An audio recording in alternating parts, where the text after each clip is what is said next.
Halo Sobat Pondok Tani, jumpa lagi dengan channel Pondok Tani. Saat ini saya masih berada di kebun Pak Pur di daerah Salaman, Magelang. Dan selesai berkunjung-kunjung ke sini, kemudian tadi dengan Pak Pur juga kita melakukan penanaman untuk bibit vanili. Ya, kita pakai untuk stek panjang. Kita lakukan penanaman kalau di kebun di sini semuanya mayoritas itu kita pakai untuk yang stek panjang. Ada beberapa stek pendek itu waktu penanaman awal dulu yang dilakukan oleh Pak Pur. Nah, berikutnya saya kepengen cerita tentang bagaimana kita memilih stek panjang ataupun bibit stek sulur vanili ini untuk ukuran yang panjang minimal 1 meter atau setidaknya memiliki 8 ruas. Ada alasan penting kenapa kemudian kami di Pondok Tani memilih untuk menggunakan standar ya SOP pada penanaman kebun dampingan kami ataupun kebun milik kami sendiri. Kami menggunakan bibit sulur panjang dengan minimal panjang 1 meter atau minimal memiliki 8 ruas. Alasannya adalah karena sulur panjang dia memungkinkan kita untuk melakukan pembentukan ataupun penanaman ini menggunakan 3 atau 4 ruas. Jadi di bagian bawah ini biasanya kita akan buang 3 atau 4 daun, dan harapannya ketika dari 3 atau 4 ruas ini yang kita tanam di dalam media ataupun dengan cukup ditutupi dengan bahan-bahan organik seperti dedaunan, sabut kelapa, kokopit atau apapun itu, nah kemudian dari 3 atau 4 ruas ini bisa tumbuh rakaran yang banyak dalam jumlah yang banyak, sehingga serapan nutrisinya juga menjadi lebih banyak, dan pertumbuhan tunas barunya di pertumbuhan batang, pembesaran batang, pemanjangannya ini juga bisa jauh lebih maksimal karena jumlah akar tanah yang banyak dan juga serapan nutrisi yang banyak.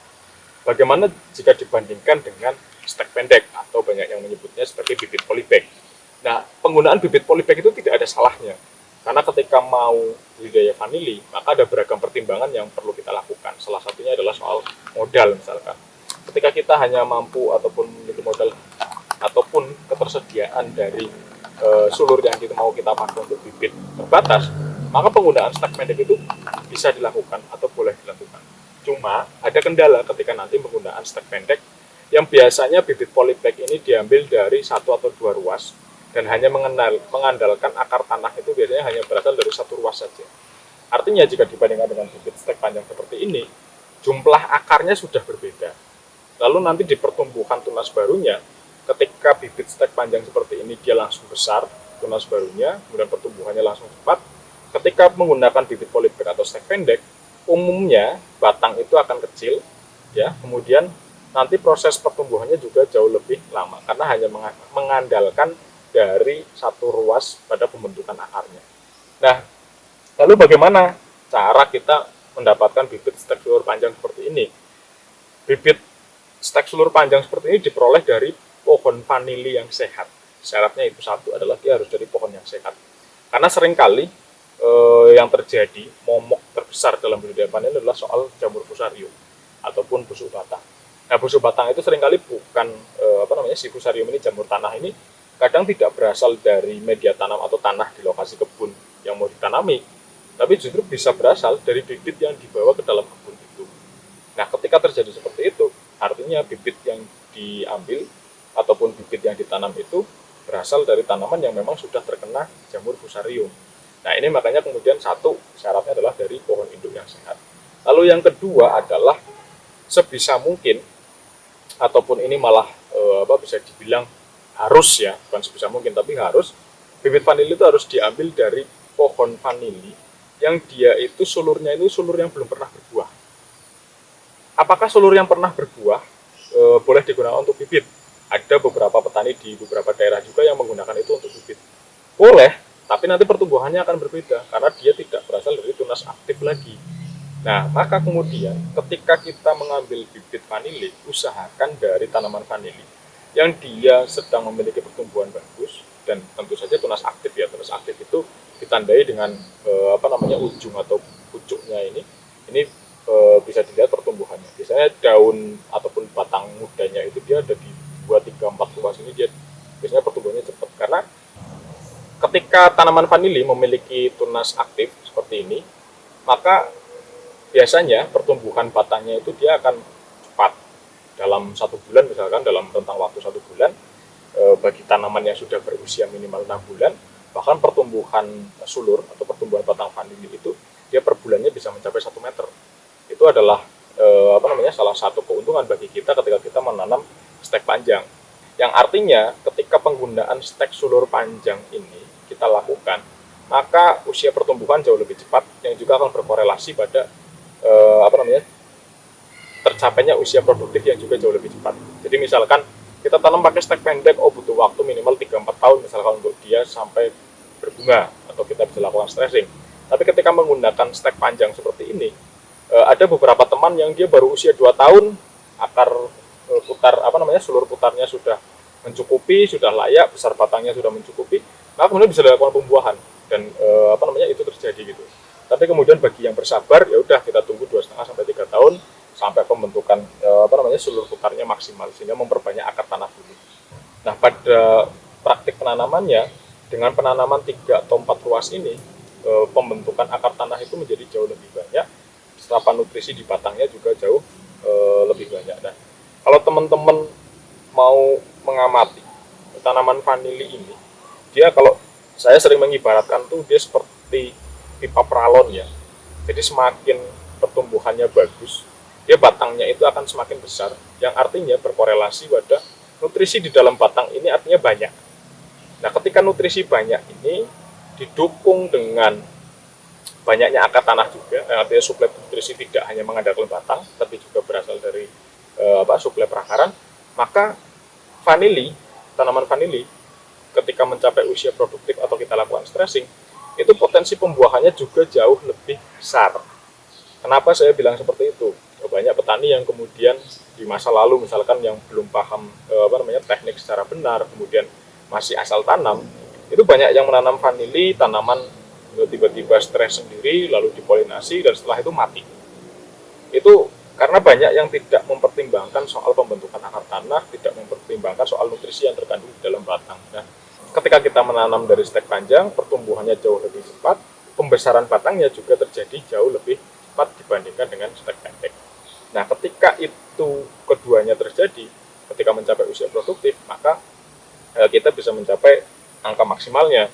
Misalkan pada fase pembuahan pertama, ketika belajar berbuah, ya rata-rata nggak banyak lah, paling mungkin hanya di kisaran 3 on untuk sekali di pembuahannya. Tapi ketika sudah dimasuk di tahun pembuahan yang kedua, ketiga, maka grafiknya akan terus naik. Dan ketika kita melakukan pembaruan percabangan, misalkan ketika tanaman yang sudah sulur yang sudah berbuah, kemudian akan kita lakukan pembaruan percabangan, maka pertumbuhannya juga jauh lebih cepat lagi. Artinya sebetulnya penggunaan stek panjang atau stek pendek ini adalah tergantung pilihan kita yang mau menanam.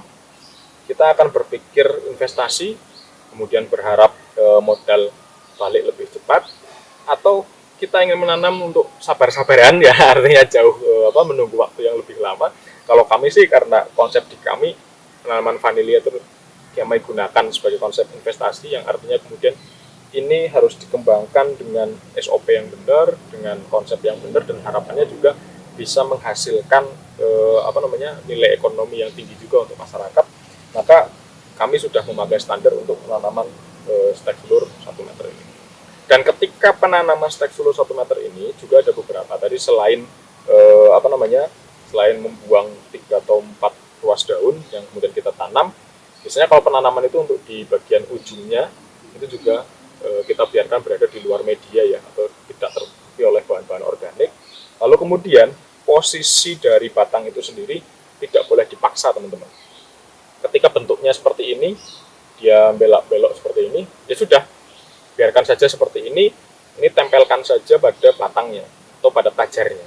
Karena pada beberapa teman-teman yang menanam vanili baru, juga sebagian juga ada dari mereka sebelumnya konsultasi dengan pihak lain ya, kemudian setelah terjadi masalah baru ketemu dengan kami, dengan tim Pondok Tani. Itu terjadi misalkan menggunakan bibit stek panjang 1 meter, atau bahkan ada yang memakai 1,5 meter. Ternyata pertumbuhan tunasnya itu tidak terjadi di ujung. Pertumbuhan tunas justru terjadi itu pada ruas ketiga ataupun ruas kedua bahkan. Kenapa ini terjadi? Dalam logika sederhana, saya sering menganalogikan begini. seperti pipa paralon yang tadi saya sebutkan, bahwa nutrisi ini kan dia mengalir di sulur ini, di batang ini. Ketika ada kendala, misalkan saya menghitung 1, 2, 3 yang saya tanam, kemudian ini ruas keempat yang masih utuh daunnya. Tapi setelah ini di sini ada luka, ada tekukan, atau dipaksa, karena dipaksa diluruskan biasanya. Banyak yang belum tahu, ya wah ini biar rapi terus diluruskan. Itu kemudian melukai batang, ya, yang membuat suplai nutrisi itu dia menjadi terhambat. Yang harusnya kita harapannya tumbuh tunas itu berada di ujung, karena terjadi pemaksaan ataupun banyak yang terjadi di teman-teman yang sebelumnya menanam, mereka beli beli bibit dari pihak lain, cara pengirimannya, packingnya ketika dipaketkan asal-asalan, sehingga ada luka, ada bekas tekukan, ya, yang ini kemudian menghambat nutrisi. Bahkan juga mungkin karena paket gitu, pengiriman paket ada yang tertekan, yaitu karena ditumpuk-tumpuk. Jadi seperti mungkin kalau bisa diibaratkan seperti kayak dipencet gitu ya. Jadi dia tertekan sehingga suplai nutrisi itu tidak maksimal. Yang harapannya tumbuh tunas di ujung, malah tumbuh tunas itu di sini. Jadi sama saja ya, kita percuma beli sulur panjang gitu loh. Orang nanam sulur 1,5 meter, harapannya adalah tumbuh tunas di ujung dan hanya tinggal melanjutkan pertumbuhannya. Artinya hanya tinggal memanjangkan dan membesarkan sulur berikutnya. Tapi karena terjadi kondisi yang demikian, ada luka, ada tekukan, atau ada pemaksaan saat penanaman sehingga membuat suplai nutrisi terhambat, itu sama saja orang seperti jadinya nanam sulur pendek gitu loh. Cuma keuntungannya memang dia nanam di 2-3 ruas yang ditanam tumbuh akar, tapi nanti kita sayang karena ada nutrisi di dalam batang ini yang bisa menjadi dorongan pertumbuhan tunas awalnya menjadi tidak terpakai, sehingga jatuhnya hanya mengandalkan pada pembentukan akar barunya, dan sulur bawah ini hanya di 2 atau 3 ruas. Nah, jadi memang kalau saya boleh ngomong, perlakukan tanaman vanili ini dengan perasaan. Ketika kita baru menanam, maka perlakukan dengan baik, jangan memaksa dia untuk kemudian kita luruskan meskipun bentuknya belok seperti ini. Kita perlakukan dengan baik, tangan kita tidak boleh kasar, ya, tidak boleh menekan keras juga. Lalu yang kedua, misalkan ketika kita sudah tumbuh, dilakukan perataan sulur putar, maka mengarahkan untuk pembentukan sulur putar itu juga sebaiknya tidak dipaksa. Jadi intinya kita harus menjaga satu, tanaman vanili ini sulur atau ruasnya ini dia tidak mengalami luka, tidak ada tekukan, ya, tekukan ataupun kemudian pemaksaan yang menghambat suplai nutrisi. Sehingga harapannya dari pertama kita nanam, terbentuk akar tanah yang pertama, dibentuk sulur putar, terbentuk akar tanah yang kedua, sampai seterusnya berikutnya, maka suplai nutrisi terus berjalan dengan baik. Jadi tidak ada hambatan, tumbuh tunasnya, tumbuh batangnya bagus, maka kemudian nanti juga akan berkorelasi pada produktivitas yang maksimal juga. Nah, seperti itu teman-teman.